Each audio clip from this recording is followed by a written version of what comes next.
Hi, folks. Steve Urban here, host of the Riderflex podcast and founder and CEO of our day job recruiting firm, Riderflex.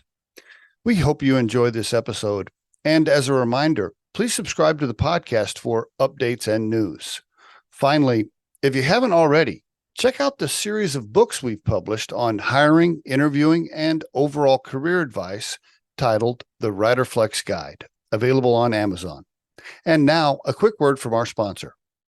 Most homeowners don't have the time or expertise to properly take care of their home, which causes costly issues to arise. That's where Cura Home Maintenance comes in. We're a full-service, routine maintenance company that was developed by a certified home inspector. Each quarter, we service our clients' homes following manufacturer's recommendations to properly maintain all the necessary appliances. We provide the materials and expertise to prolong the life of your property, creating a healthy and efficient environment for your family. From top to bottom, we'll maintain and service your home. To get started, we have a property inspection to determine what needs to be maintained, and a maintenance plan is created based on your preferences. From refrigerator coils to filters, vents, and drains, we do it all, and we do it well. Contact us today for your free routine maintenance inspection, and never worry about your maintenance again.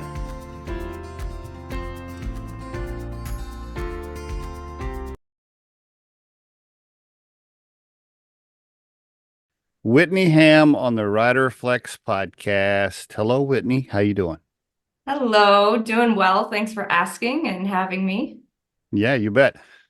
For the listeners or for the viewers, I'm not in my normal studio today. I'm in my traveling RV studio with the blurred screen. So I don't have my fancy background on. We're working kind of remotely this week. So, but I'm sure that most people that listen to this or that watch slash listen to the show, they probably just listen anyway. They probably don't want to look at my face the whole time. So it probably doesn't matter. So Whitney, before we get into Spartan Investment Group, I want to know all about Whitney. Tell me everything. Now's the time to tell us the whole story. Family, mom, dad, where you grew up. Give us some background. Oh, the whole story of me. Okay. Yeah, I grew up in Illinois, not Chicago. Everyone always asks that. It's like, nope, Yeah. not Chicago. Small, Okay. smaller city on the border of Illinois and Iowa. One home all my life, didn't move around too much. My dad held multiple roles in law enforcement. My mom worked for the state for the Illinois Department of Children and Family Services, and so both had pretty, demanding jobs and tough jobs, and grew up with some good values. Probably that they learned in their very structured careers. I have two siblings, one older brother and one older sister. I am the baby, and so was the last to head out to college for about 4 years because my siblings are 4 and 5 years older. So I was the last one out of the nest and went off to college. I went to Monmouth College in Illinois. I played soccer there. Definitely Cool. very rewarding experience. Played soccer all my life. Loved it. Athlete. All right. And so, yeah, once I left Monmouth, I actually went to get a degree in education. And I did my student teaching for a junior class in high school and decided this isn't really for me. And kind of didn't necessarily have to shift majors, but had to decide what I wanted to do. And so right out of college, it was tough because I graduated in 2010. So it was right after the housing bubble. And I got a job in minor league baseball where I stayed for a couple years working as kind of the HR person, business manager person for the hospitality side of things. Cool. And then kind of decided if I was going to grow anymore, I really found a passion for like both the business and HR piece of things. And kind of decided, hey, if I'm going to grow any more of this, I probably need to go get a master's degree because, you know, a history major probably isn't gonna find much out there. And so, yeah, I went and I got my master's. Actually, I went overseas to the UK and got my master's at Bournemouth University. That took about a year and a half. And I came back and also got back into the sports industry again. I'm back into the kind of HR field.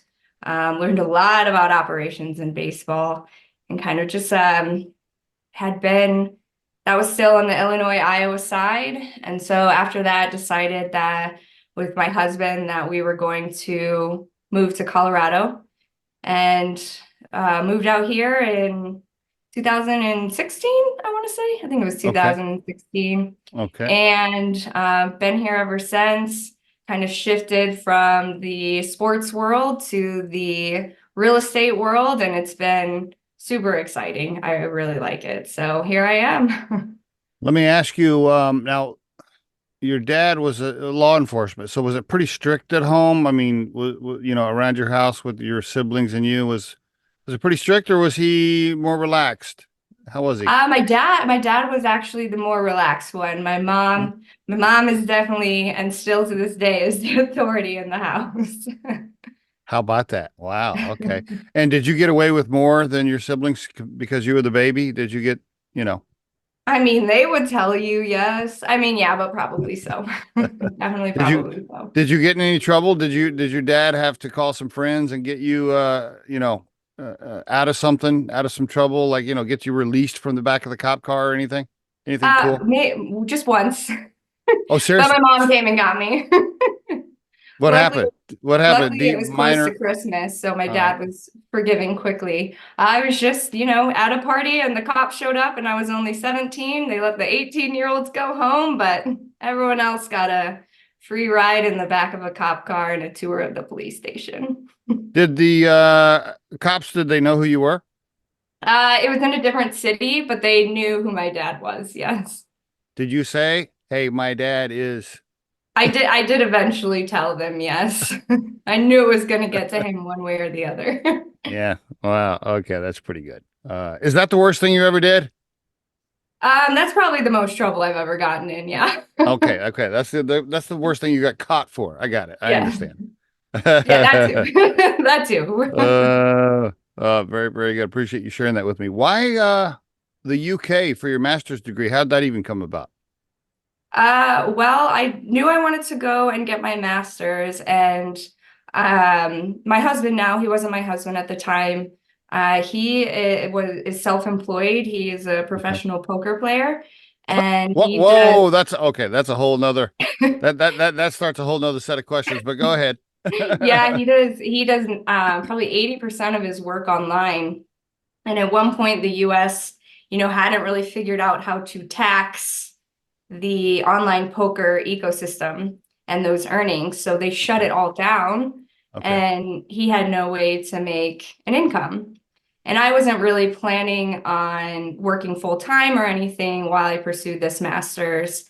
And so we started looking at avenues to where I could get my degree overseas, and definitely knew I only speak really English. So we needed it to be an English course, like an English speaking curriculum. And so the Okay. UK just seemed like a good fit for us. Where'd you live? I lived in Bournemouth, England. And Okay. so it's on the south coast, right on the sea. Okay. Now you guys moved over there together, not being married or married? Not being married. Not being married. Okay. So let me see how this goes. Hey, mom, dad, I'm gonna move with this guy. We're not married yet. And oh, by the way, he's a gambler for a living. We had been dating for 4 or 5 years at that uh, point. okay. We met in Okay. college. But Okay. yeah, that was definitely one that I was like, so how am I going to tell my parents what you do for a living? Yeah, right. Wow. How'd Yeah, that we go? met in Yeah. college though, you know, he has a degree in economics and finance, and had a job lined up out of college in being a financial advisor, and everything kind of in the housing market and real estate market was tanking at that time. So it really decreased the need for those. So he's done it since I've known him and kind of just kept pursuing the path. Okay, I won't ask you too many more questions. We'll have to get him on the show to ask him direct questions, but just a couple more on that particular topic. So that's what he does full time. Like when he gets up for the day, like his job is okay, I gamble and then I stop and then we have life. And I mean, this is a regular job. Yep. In addition to being a wonderful dad and spending a lot of time with our daughter, he does. There's a lot of study to it. So I would say, and he does some coaching too, and he has a coach. So there's a lot of study and coaching aspect to it. But yeah, a good time of it is spent playing online and Does that he or studying. does he make more money than you a year? I gotta know. Shh, I can't reveal all the secrets. Okay. All right. Very cool. All right. How'd you guys meet anyway? Oh, you met in college. Yeah. Okay. What you at a party and he like he's noticed you from across the room. What happened? How'd you get what? It was free hot dog night at the bar, and a friend of mine introduced me to him. She was like her neighbor in the apartment complexes on campus, Okay. and we were playing darts, and I needed a partner, and she introduced me to him, and he was my partner that night. It's all history. There you go. There you go. You said children, I think. How many kids? Just one Just one. Boy, girl? girl. She is 7. You got a 7-year-old. Okay. Oh, that's the perfect age. Hey, that's before puberty. It's before all of the rolling of the She eyes still and loves me. Yeah. yeah, still get the Still wants to hugs be and around us, so we'll take it. yeah, that's great. I always, I think from four to like 11 is really good. Like right in there. 4 to 11. It's been fun. Like it's all her ages have just such fun parts of them. I would love to tell you that it's going to be all rosy when she gets to be a teenager, but it won't all be rosy, just so you know. Oh, I know what I was like, so I imagine it's coming. Yeah, yeah. But anyway, yeah, you're in the golden years right now. Okay, very cool. All right, thank you for sharing all that with me. Oh, by the way, why the Denver move? I don't know if I heard or not, but was there a particular reason? Was it you just the mountains, family, outdoors? What was that move for? Yeah, kind of mostly the great outdoors. I took a lot of family vacations as a kid to Colorado. I see. My husband and I took a couple of trips to Colorado when we were dating and just love every aspect of it. So really wanted to, for a long time, make our way out here. And so once I found a job out here, we headed out. And how do you feel about it now? From 2016 to now, it's been quite a shift with the population and things exploding. You still feel good about it? I do. I miss my family because they're all in Illinois. I get to see them still a decent amount. The main thing I miss though is my family. I'm still Okay. super happy with my location. Like I love it Okay. here. The traffic's definitely a burden, but I can look past that. And how about your husband? Is his family in Illinois as well, or where's his family? Yep, also from Illinois. They're closer to Chicago and the suburb areas. Okay. But yep, all in Illinois. But you guys are the cool couple. You're the couple that lives in Yeah. Colorado where everybody wants to go, right? Yeah, we get some good visits, so Yep. My wife and I are the same. Everybody thinks we have some glamorous life or whatever because we live in Colorado. I'm like, yeah, I guess it's awesome. I don't know. I don't know if I'd say it's glamorous, but yeah, but I don't find it any more glamorous, but right, right. If you're an outdoor enthusiast, it's awesome, for sure. Are you mountain couple, or do you go to the mountains? Do you do stuff in the mountains, or no? yeah, we love to camp in the summer and fall. We got my daughter into snowboarding this winter. I'm unfortunately done for the season. I dislocated my shoulder a few weeks back snowboarding. So, but yeah, Oh, we're a winter sports and camping family. a few Corinne, my weeks back. daughter. A few weeks back, you look like you don't even look like you're in pain. What kind of meds Oh you on yeah, right now? good physical therapist. Did you know you dislocated it right away? Like as soon as you fell, were you like, oh shit, yeah, I know. Oh yeah. Oh yeah. I Is it? knew. I've never Oh, done it before, but I figured that was what had happened. oh man. Okay. Oh, sorry about that. So you're done for the season. Okay. Well, so you go into this HR world. Suddenly you're like, okay, I guess I'm an HR professional. Yep. You had a few different you had a few different stops along the way before Spartan, right? A couple Oh of yeah. different, yeah, a few different spots.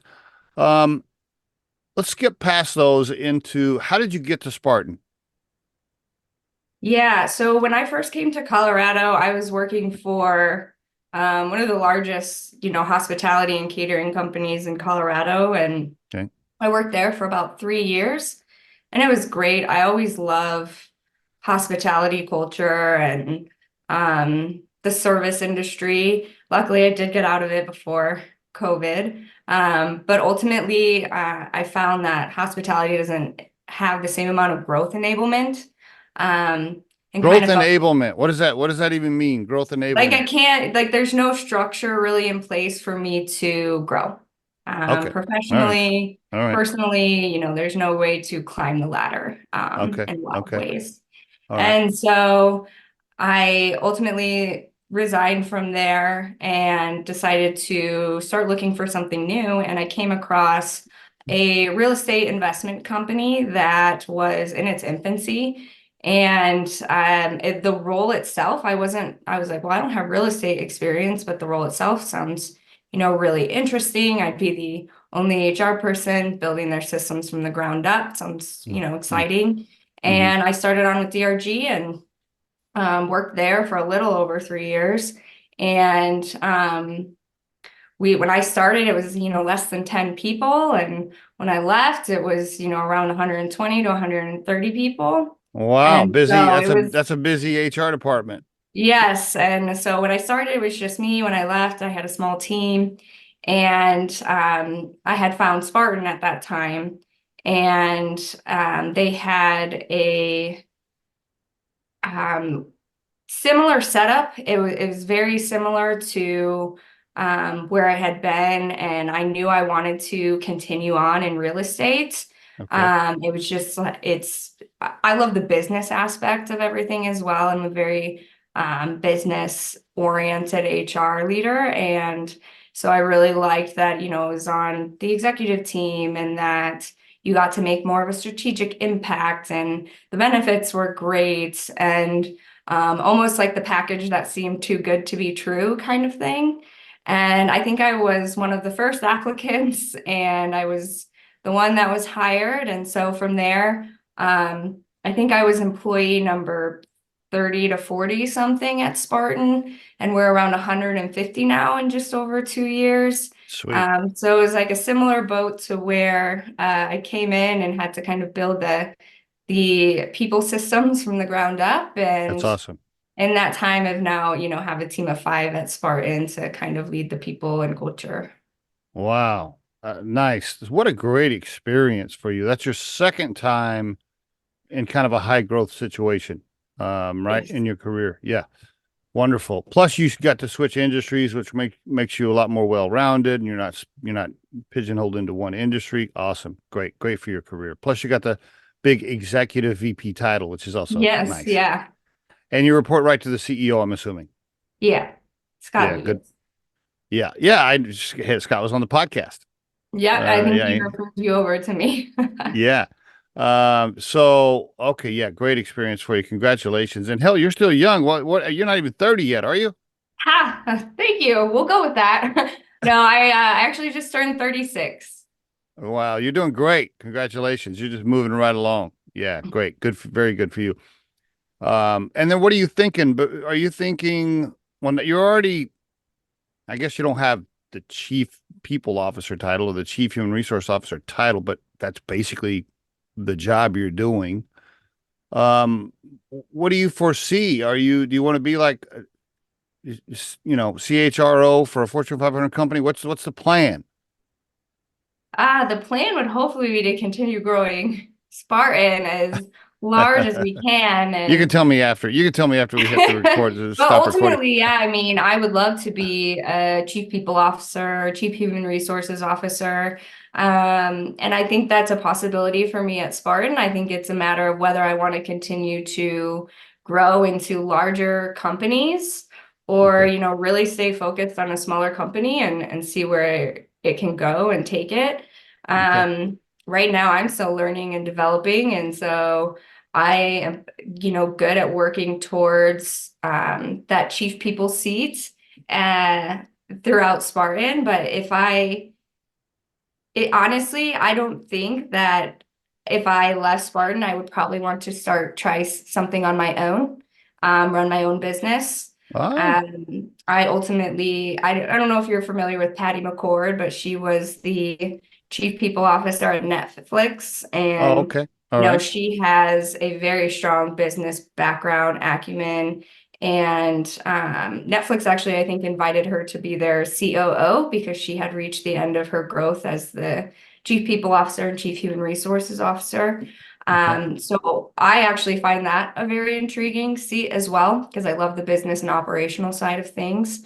So I think if I left Spartan, I may want to dabble in something on my own.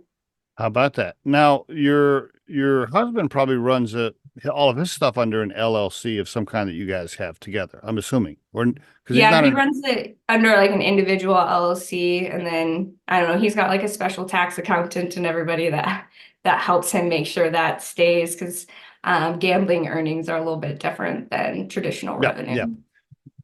But he's kind of an entrepreneur, I guess, and so I see, and isn't that interesting? You went in a totally different direction than your parents, right? A completely different direction. Not that that's good or bad. I just find that interesting. A lot of times people will follow their parents, but were not entrepreneurs, right? And they didn't work for big companies, and you went that direction. Did your siblings? What'd they end up doing? I'm curious. My sister went to school for physical therapy, so she's a physical therapist. And Okay. then my brother had pretty fun route. He kind of went the more traditional route and followed my dad. He joined the military, Cool. did a couple of tours, was in law enforcement, and then recently he is now transitioning fields and is in PA school, physician assistant school. And so he's actually in his clinicals right now for that, which is pretty Oh, okay. no, Interesting. actually, now my siblings are both on the medical side, and Okay. All right. Cool. All right.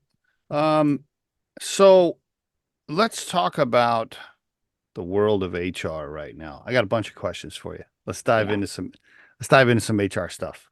I got some interesting things. See which ones you're willing to answer while the camera's rolling. Let's start with AI and some specific topics around AI. We're recording this what is today? Today's February 28th, 2024. AI is all the rave, right? Right now and affecting so many industries, companies, jobs, all of us.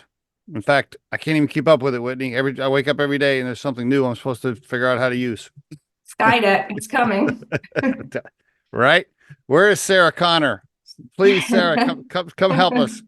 Uh, so yeah, how do you feel about AI being used on the hiring side by the employer, the hiring managers on your side of the business? How do you feel? And what I mean by that is using it to, I don't know, analyze resumes, using it to build job descriptions, using it to grade resumes, um, etc. How do you feel about it? And what are you guys currently doing? Yeah, AI is super exciting. As an organization, we've really made it our focus. Each team department has really been tasked with finding 4,000 man hours saved through Wow. AI. And Wow. so my team has really dived into that right away. And it's super exciting stuff. Like it can be scary just because of what it could potentially do to a workforce. But at the same time, you'll be left behind if you don't start figuring it out. And so our team, we use it to help create job scorecards, help create 90-day onboarding plans, help Okay. create those job descriptions, come up with good KPIs. Our applicant tracking system actually has quite a few AI tools built into it. So it's Mhm. doing a lot of that filtering and scanning of resumes for us. And so that's a great component of it. One of the things that we're really working on right now that will be a huge productivity and time saver for my team, and once other teams can build it, potentially for them too. But we are building a chatbot, so an HR chatbot that, all of the general questions, because we're a small company, so people is also IT. And so we have a lot of just questions on where does this live, or where can I find this? What training do we have for this? What are my health benefits? How do I access my health benefits? All these like 1,000 little questions that you get each month. You don't even realize, because you're on autopilot responding to these things, how much time it's actually taking from you. And so we're building a chat bot that is, more conversational, where people can go to and just throw in all of those details and questions that they have. And so we're estimating that'll be like a 300 to 500 hour savings, if not more, for us per year. So we're making a dent in our 4,000 goal there. Is that chatbot, if you don't mind me interrupting, I'm sorry, is that chatbot, so to speak, being built as a GPT in the ChatGPT store privately, or how are you building that? Well, funny you should ask. I actually originally built it through ChatGPT using Zapier, ChatGPT, and just Telegram to kind of just create those webhooks, see if it works. And it did work. However, when any organization is like thinking about implementing these AI tools, it has to be something that really integrates well with your systems. Yes. Which that kind of using Telegram as the interface wouldn't really work in our organization, because we're all on Microsoft systems and require people to get another app and another thing, which is what we want to eliminate. And so we've started really diving into Microsoft Copilot. I see. Okay. And so Copilot will enable you to build that kind of chatbot, as many chatbots as you really want, and put them in your SharePoint or Teams environment. So kind of the central employee intraweb where everyone goes anyways, is where we would kind of put that chatbot. Can I ask you this? I don't mean to go down this rabbit hole, but is Copilot talking to your ATS yet, or no? Not yet. Our ATS isn't Microsoft integrated. Yeah. So it's not yet talking. Anything with open API, you can always dabble in hooking them. I just haven't tried. Bingo. So let me pause right there. So yeah. So as you know, Riderflex, I'm sure you probably know this. Our day job here is a recruiting and staffing firm beyond the podcast. I don't know if you knew that or not, but so that's what we do for a living, is hire people for clients. And so we have been working hard. In fact, I have a meeting this afternoon to review where we're at. We've been working hard to integrate, or I don't know if integrate's the right word, connect ChatGPT to our ATS. And like you said, all ATSs to a certain degree have their own kind of AI, right? Like filters and crap you can use, right, to sort candidates. But if I can get GPT talking to my ATS, and I can just be like, hey, out of the 400,000 candidates we have in our ATS, who's the 5 best salespeople to match this new job search I got? Boom, done. Yeah. You know what I mean? Like, I want that. And I got a guy working on that right now. Matter of fact, I told him, I'm like, look, man, figure out how to make ChatGPT talk to our ATS. Please hurry. Let me know if you figure it out, and I'll do the same. Seriously, right? And that's what I told him. I'm not kind of joking around, but that's the analogy I'm using. I want to be able to, if a client hires us for a new search, I want to be able to go, hey, ChatGPT, we just got a new search. Who in the system matches this? Boom. So we're working on it. I'll keep you posted. If the guy does well on it, I'll introduce him to you. It's an outside resource I'm using. I'll connect you. Yeah. And he's cheaper too. He's not like super expensive. That's important. But I think that's really good. Okay. How about the candidates? Do isn't it? I'm fascinated by how some people are balking at this and some people are grabbing a hold of it. And by the way, I totally agree with you. If you don't grab a hold of it and embrace it, you're going to be left behind. Couldn't agree more. 100%. But some people are still balking at it, right? I've had old school recruiters, some that used to work for me that no longer do, that would be like, well, I can tell that they wrote that cover letter with ChatGPT. And I'm like, I don't give a shit if they wrote it with ChatGPT. Like, if it's a great cover letter, I don't care if they used the tool to write it. In fact, and then you know what I tell them, Whitney? Oh, now I'm ranting. Sorry, I just got to rant about this for a second. I tell them, I say, did they use spell check from Word? Oh, it's okay to use spell check and grammar check from Microsoft Word, but they can't use ChatGPT for. It's like, come on, man. Or hire a resume writer, Or hire a resume writer. It's like, come on. Like, what are we talking about here? Anyway, what was my point? My point was, yeah. How do you feel about the candidates using ChatGPT or Copilot for cover letters, redoing their resumes, even their emails that they're sending you? How do you feel? I mean, it doesn't bother me. We definitely call it out when we think we see it, but it doesn't necessarily bother us. Mainly being because one, does it affect whether this candidate is an A player or a B player? Probably not. And if anything, it just tells me they are embracing the new technology. And honestly, if you've ever been a job searcher, like customizing your cover letter for every single role, tweaking little words on your resume for every single role is the most tedious thing. And if it can help a job seeker find the right fit faster and not have to do that tedious stuff, then more power to them. It doesn't bother me at all. Totally agree. Isn't it interesting how we all, I don't know about all of us, but a lot of us do the whole calling it out thing. Like, even my recruiters, for some reason, we'll be in a team meeting or whatever, and they'll be like, they'll call it out. Like, I can tell this was like, somehow that makes us all feel better because we called it out. It's like we're all using it, so right? Totally. Oh man. like I know the newsletter that went out was ChatGPT. We had our own words, but All my emails. I got one now. I got one for my social media post that I wrote. I spent a lot of time on it, training the GPT like I wanted it. And then I trained it on my writing too. We've launched 2 books. So I put the books that we wrote, I put it in I put the transcripts in, I put the podcast in, I put a bunch of my emails and a lot of my correspondence over the years. And so I trained the GPT to talk more like me.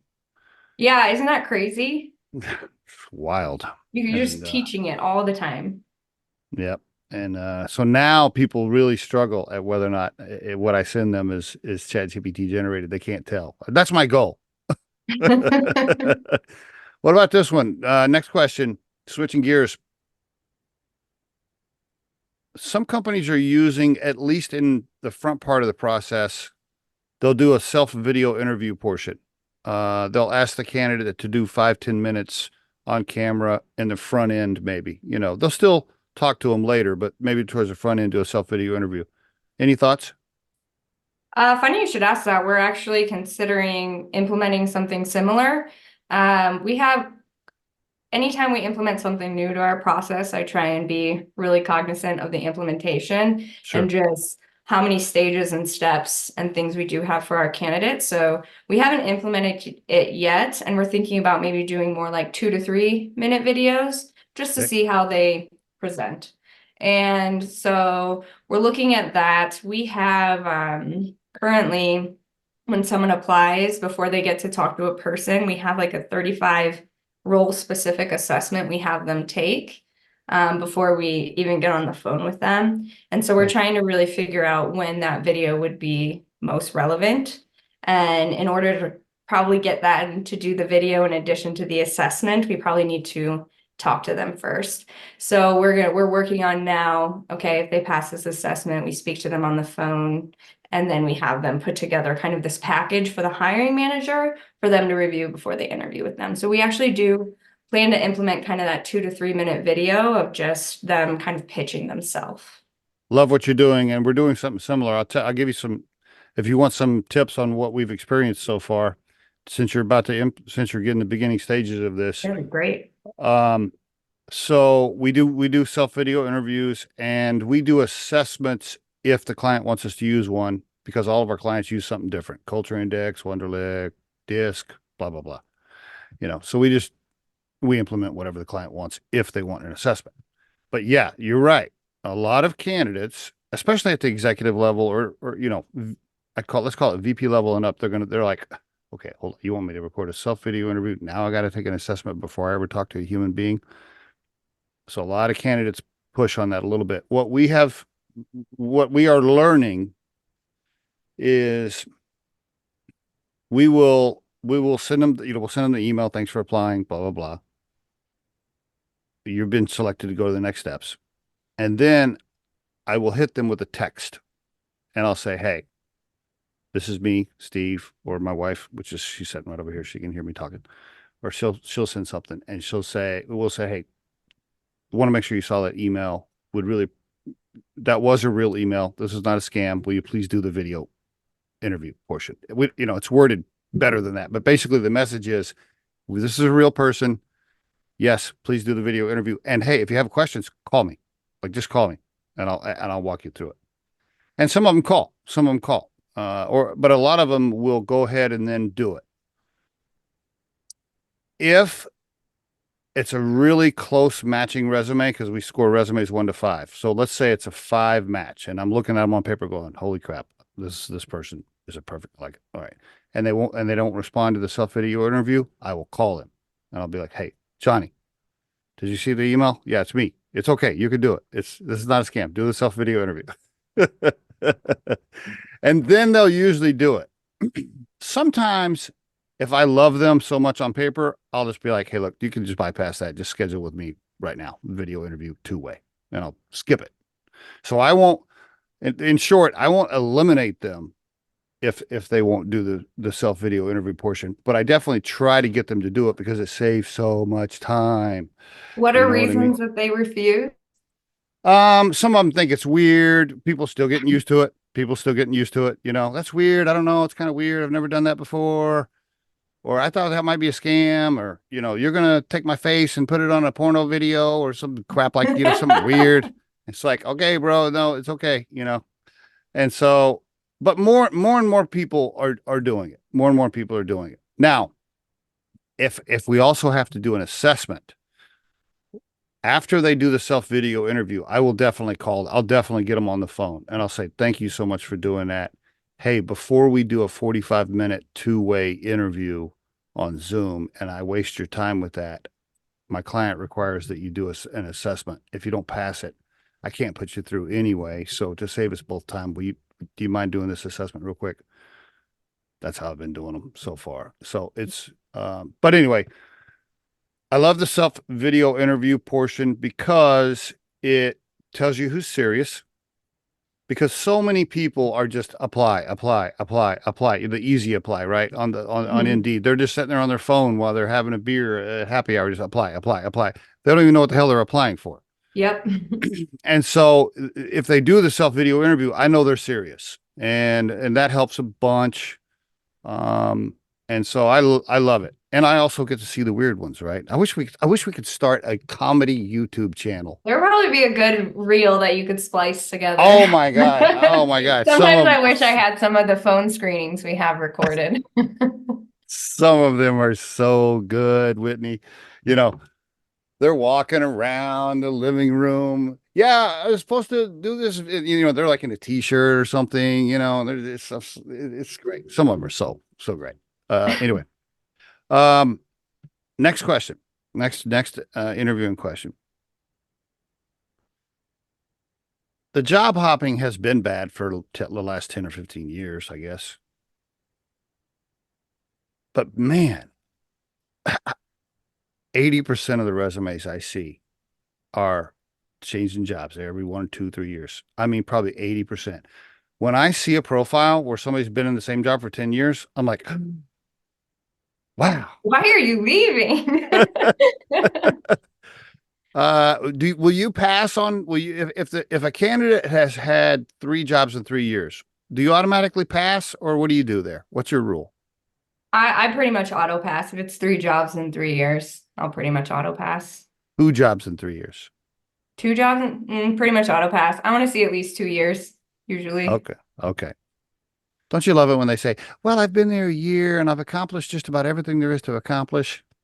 Yeah, if I see someone like change industries and started a new path, or it looks like that every shift they made was for like the next level higher position, Uh-huh. it doesn't bother me as much because that I tells me see. it's a relatively growth oriented person or I like that. has the courage to shift industries. So I at least give them the opportunity to explore it. But if there's nothing like that on there and they're making lateral moves and each year, no, I'm pretty quick to pass on those. Okay. Yeah, I'd say I'm about the same. I'm pretty much about, yeah, I'm about the same. Um, couple more. Can I ask you a couple more HR questions? Because me and you live the same life. I know recruiting's not your Yeah. only job, but diversity, equity, and inclusion. We'll see if you make me cut this out or whether or not you're going to answer. uh, lately in the press now, there's pushback a little bit from some people. You know, it was of course all the rave, and now all of a sudden some powerful people are like, maybe that's not such a great idea all the time. So now all of a sudden there's a little battle going on. What do you think, Whitney? What is your thought on the whole topic, I guess? And then I might hit you with a couple of specific questions. Yeah, it's not something I think as HR professionals, we're kind of have it pushed at us a lot. And like, you should be doing this. You should have this. This is like, big as AI kind of thing. And to me, it just seems like an extra function, like of things that we should be considering and doing anyways. I won't Ah, say that I'm a huge proponent of organized programs and structure surrounding DEI. okay. I think a lot of those things should just be kind of in the back of your mind anyways. Um, some of your biases, some of your policies, just looking at those and looking at your workforce, and just kind of having that knowledge and awareness, versus focusing on a specific program and initiative. I like to believe in hiring the most qualified person for the positions and seats that you have and not really tailoring it towards any specific diversity, equity, inclusion initiative, if that makes sense. I'm not really against it by any means, but it's not something I really see as an initiative to hit hard and pursue. Okay. I I, I want to tell you how I answered a client recently. We were trying to sell a contract for a new client, and it was like a panel meeting. We had to present. We had to present, and we get hit with the question: how do you make sure diversity, equity, inclusion, blah blah blah. And I said, and this is exactly how I said it. I said, look, I said, here's the deal. You pay us to present the best qualified candidates we can find for the job you gave us. That's what I'm going to do. If you are specifically asking me, or if you ever specifically ask me to um, uh, uh, discriminate against a specific race, color, size, religion, whatever, if you ever ask me to exclude a specific group, we're no longer your vendor because I'm not going to do that. I'm not Yeah, going to do I would that. 100% agree. I'm not going to do that, and that includes if you tell me, don't give me any white males, white older men or whatever it is you're trying to exclude. If you tell me that, our relationship is over. So, Yeah, yeah, 100%. I think it's yeah, all about, the most qualified person for the seat. yeah, And and like the big emphasis on DEI, you just really have to ask your question as an organization, is this something that we're willing to invest in, and will it give us that return? I don't want to like make it all about money, but there's ways to have diversity in your organization without having such the big emphasis on established programs and systems. yeah. One more, lightening it up just a little bit. One more last HR recruiting question. Then I want to ask you about Spartan. Will you pass on a profile if their LinkedIn profile sucks? Um, if they don't have a LinkedIn, I'll typically pass. Tell the audience why, because I want to see if your answer is the same as mine for that. How are you networking? How are you staying up to date on industry news? How are you really staying in tune with your peers in the world of business if you aren't on here? There's so much content and network connections, job openings, whatever the case may be in LinkedIn. And if you're not there, there's this whole level of exposure that you're missing. I like that. Good answer. Yeah. You know, what I tell people is now we also have we also have candidate services. So candidates pay us to give them career advice sometimes. That's not the bulk of our business, but if I get somebody on the phone, they're like, yeah, I don't really, want to do that. And this is what I say. I'll say, Johnny, don't be weird. Don't be weird. Just don't be weird.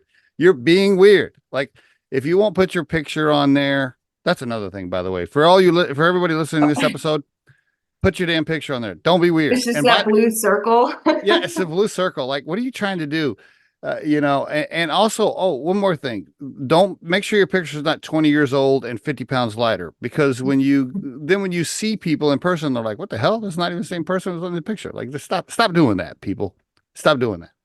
Okay. All right. I just wanted to lighten it up there a little bit. Okay. All right. Let's talk about Spartan. Because I could talk to you about HR recruiting stuff for another 4 hours. So, what does Spartan Investment Group do? Tell the audience. Give us the elevator pitch. We're going to compare it to Scott's later on. Oh, uh-oh. Well, we're a fully integrated real estate investment firm. Kind of our model is find, fund, and finish.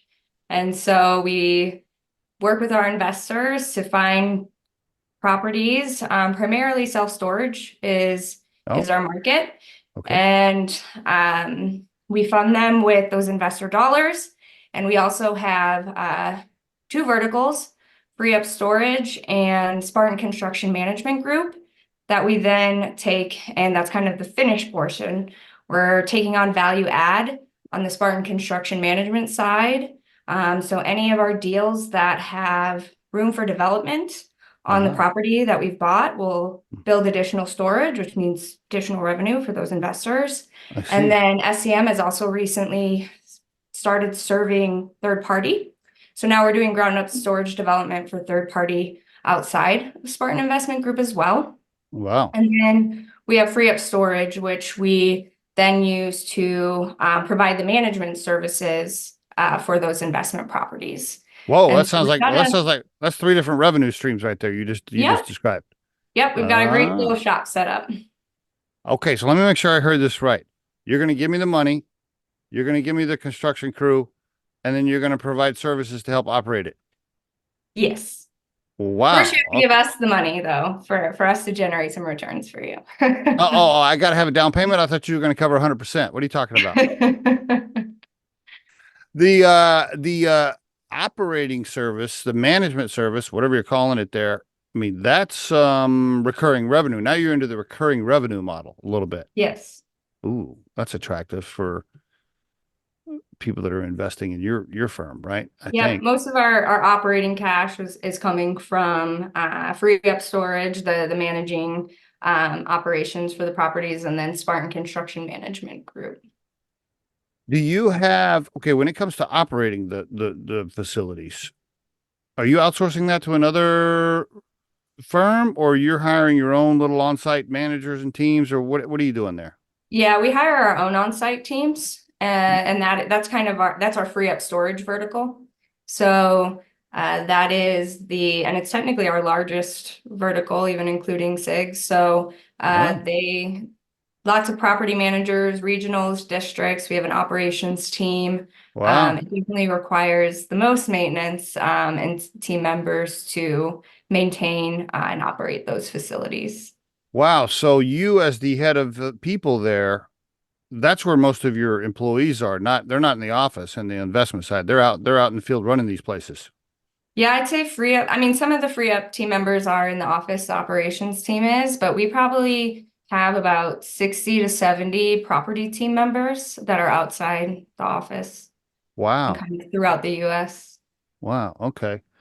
I've always heard, I don't know anything about this, I'm ignorant to how it works, but I've always heard that storage facilities are great investments for a whole host of reasons. I don't know them all. Is one of them because it's property that you can turn into something else later, or you can flip it later? What's the trick, Whitney? I don't know. The big draw for investors like Spartan and obviously our investor partnerships that we have, the Uh-huh. big draw really is storage historically has been recession proof. And so you look back in time through all the major recessions, and the demand for storage has either only gone up or stayed level. It's never really dropped with Interesting. any given recession. Mm. People just always have a Stuff, demand, need for stuff. it. Yeah. And people got a lot of stuff. And so during COVID, especially when people were moving around, working remote, downsizing, storage facilities went way up, whereas a lot of the economy went way down. I'm sure you guys are looking at this. All these empty office buildings that are empty because everybody works remote, are you going to buy some of those up and convert them into storage facilities? I don't know. That is an idea we've thrown around. We actually own at least one facility where whomever developer we bought it from had done that. It was like an old shopping mall that Hmm. was turned into storage. Hmm. And so that is something we always have a goal to go into another asset class or bring on a partnering business line that would complement really well. And so that's one idea that we have thrown around is seeking that out, especially as property has been harder to buy lately. Do you have a YouTube channel for the Storage Wars where you open up the things that people that don't pay for them and you get the camera? Can you start a Oh little man, show? our CIO, Ryan Gibson, he's our CIO. He's our marketing guy. He's got a podcast as well too. He would probably love something like that. We joke about it all the time, but he would Totally. probably love to do something like that. What do you do with the stuff? Auction it off, or what do you do with it? They do have auctions when they want people in the office to see what it's like to be boots on the ground. They send us out there to clean some storage units to humble us a little. Um, but yeah, What's there's an auction process where you advertise it basically and you auction off oh that unit and someone comes and collects the stuff. But it's for like it's not for very they don't auction for very much. It's not like Storage Wars where someone's like, yeah, I'm gonna give you $10,000 for oh that okay. unit kind of Okay. thing. Do the employees get first dibs? Can you guys go and be like, hey, I want that couch or whatever? There's never been one that I've been in where I've wanted any of the stuff. I found some jars of fake teeth one time. That's fun. I was going to We ask you had what was the some, most interesting thing you found. That must be towards the top. yeah, that was actually Scott actually that found the fake teeth. Most of my units were empty. I did find someone living in one, and so that was a little bit scary for a minute. I just walked away. You open the door and the dude's in there? It was already actually open, but it was a woman and she had all of her stuff set up. She had a little TV in there. She was charging her phone. I was just like, Were you like, hey, get out? You haven't paid. no, I was like, I'm not qualified for this. I just went and told the property manager she knew what to do. That's an interesting story. Wow. Okay. Pretty cool. One more question on this. Are you guys raising any cash? You taking on any outside investors, PE, VC, whatever, or you're good to go? No, yeah, we're always raising. We started 3 funds last year Okay. and are just closed those. And so kind of determining now whether we want to continue the fund model and have people invest in funds or do more of a single syndication where we're buying this specific 3-pack of properties and we Wow. raise specifically for those. We find we get a lot more investor participation in that rather than the funds because people know right where there's money is going. They've seen the assets, they've seen the Yeah. data. Yeah. And so, yep, we are always looking to raise for additional purchases. We don't have any large equity capital partners right now.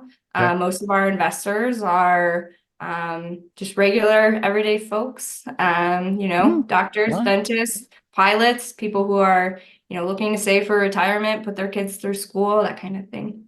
What's the minimum investment? 50,000. 50,000. Okay. All right. Pretty cool. Very good.